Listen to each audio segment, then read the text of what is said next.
নমস্কার। প্রথমে জানাই ছোটদের ভালোবাসা, বড়দের প্রণাম। প্রতিদিনের মতো আজকেও চলে এসেছি রান্না বান্না নিয়ে। আজকের রান্নার মেনু হচ্ছে এই যে কচু আলু কেটে নিয়েছি, কচু আলু দিয়ে যে ফার্সে মাই নিয়ে নিয়েছি, ফার্সে মাই দিয়ে জিরে বাটা দিয়ে ঝাল রান্না করব। তাহলে পুরো ভিডিওটা দেখার অনুরোধ থাকলো।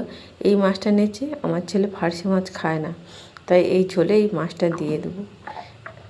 তাহলে রান্নাটা শুরু করছি। কড়াইটা বসে মাছগুলো ভেজে নেব। এদিকে মাছটা ভাজা হতে থাক, এদিকে আমি যে শিলনোড়ায় জিরেটা বান্না করে নেব। ফার্স্টে মাছগুলো আমার ভাজা হয়ে গেছে, তুলে নে ওই মাছটা ভেজে নেব।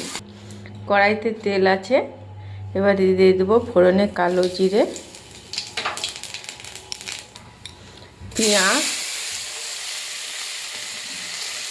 পেঁয়াজটা ভাজা ভাজা করে নেব।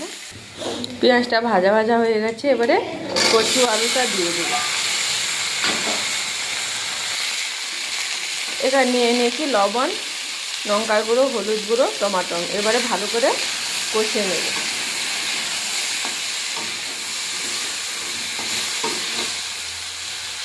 কিছুটা কষে নিয়েছি, এবার এই যে জিরেটা বেটেছিলাম, এই জিরে বাটাটা দিয়ে দেবো। দিয়ে আর একটু ভালো করে কষিয়ে জল দিয়ে দেবো। কষানোটা হয়ে গেছে, এই দেখুন। এবারে জল দিয়ে দেবো।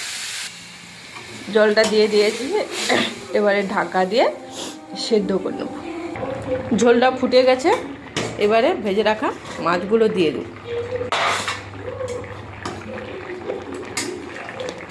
দিয়ে অল্প করে একটু ফুটে নাম করে নেব।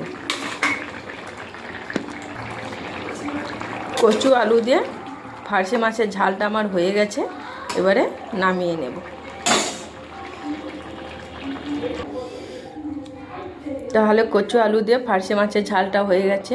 তাহলে আজকের আসছি, পরে ভিডিওতে দেখা হচ্ছে। এইভাবে একবার কচু আলু দিয়ে ফার্সে মাছের ঝালটা করে খাবেন, মানে খুবই ভালো লাগে। টাটা। এই দেখুন।